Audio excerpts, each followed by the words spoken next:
SARFAESI act में bank की कार्रवाई को रोकने के लिए हाईकोर्ट से अपील कैसे करें। जी हाँ साथियों, मैं हूं एडवोकेट मनीष द्विवेदी और आज आप देख रहे हैं हमारे यूट्यूब चैनल को। साथियों, आज हम इस विषय पर चर्चा करने वाले हैं, जैसा मैंने आपको बताया कि कार्रवाई को रोकने के लिए हाईकोर्ट से अपील कैसे करा जाता है, इसको समझते हैं। उससे पहले हमें समझना होगा कि सरफेसी एक्ट क्या है। साथियों, सरफेसी एक्ट 2002 में लाया गया। यह कानून बैंकों को एनपीए होने वाले संपत्ति को वापसी दिलाने के लिए मजबूत बनाता है, महत्वपूर्ण है। लेकिन इसमें बैंक काफी गलतियां करते हैं जिसे सुधारा जाना चाहिए।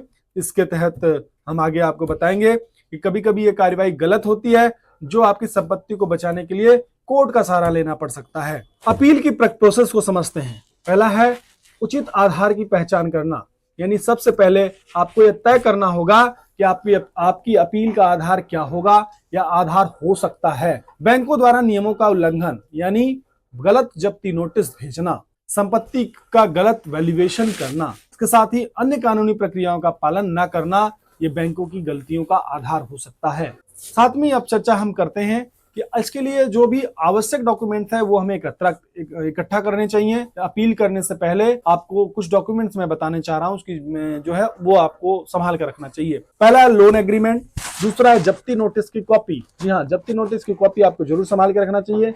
तीसरा है बैंक के साथ जो भी आपने कम्युनिकेट किया है, पत्र भेजा है, उसकी एक कॉपी। चौथा है संपत्ति के सभी डॉक्यूमेंट्स। पांचवा है वैल्यूएशन रिपोर्ट। जी हाँ, 5 प्रकार के डॉक्यूमेंट्स कम से कम अपने पास, उसकी कॉपी जरूर संभाल के रखनी चाहिए। उसकी ओरिजिनल कॉपी अगर हो तो ओरिजिनल, या फोटो कॉपी जरूर रखनी चाहिए।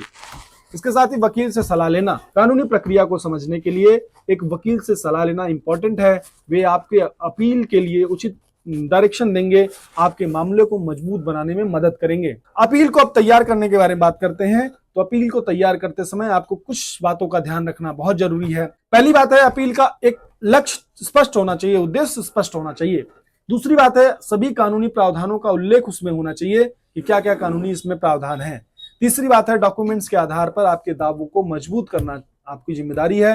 डॉक्यूमेंट्स के आधार पर यह सत्य पाया जाना चाहिए। साथ ही हाईकोर्ट में अपील दायर करना, इसको समझते हैं। साथ ही पहली बात है, उचित फॉर्मेट में अपील लिखें, यानी अपील को एक जो भी इसका फॉर्मेट होता है उसी में लिखना चाहिए। इसमें कुछ बातें मैं बता देना चाहता हूं, उसको आप जरूर ध्यान रखिए। पहला है, आपका नाम और पता होना चाहिए। दूसरी बात, बैंक का नाम और बैंक का पता होना चाहिए।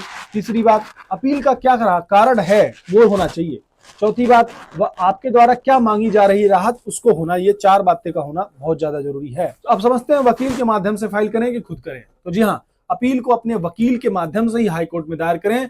वकील सभी डॉक्यूमेंट्स जो है चेक कर लेंगे और आवेदन के साथ इसे प्रस्तुत करेंगे, जो कि आपको काफी अच्छा महसूस कराएगा। आप खुद करेंगे तो आपका उससे नुकसान हो सकता है। सुनवाई के दौरान आपको जो है अपील दाखिल करने के बाद कोर्ट आपकी अपील पर सुनवाई करेगा। आपको वहां उपस्थित रहना होगा और अपनी बात को स्पष्ट रूप से पेश करना होगा, ताकि आपकी अपील आपके पक्ष में आए। आप समझते हैं निर्णय के बाद की प्रक्रिया क्या है। अगर कोर्ट आपके पक्ष में फैसला सुनाती है तो बैंक की कार्रवाई रुक जाएगी। अगर फैसला आपके खिलाफ आता है तो आप उच्चतर न्यायालय में भी अपील कर सकते हैं, यानी और आगे कोर्ट में जा सकते हैं। तो साथियों, उम्मीद है यह जानकारी आपके लिए मददगार होगी। अगर आपके पास कोई प्रश्न है या आप अपने अनुभव को साझा करना चाहते हैं तो नीचे कमेंट बॉक्स में हमारे चैनल को सब्सक्राइब करना ना भूलें और कमेंट बॉक्स में जरूर लिखें।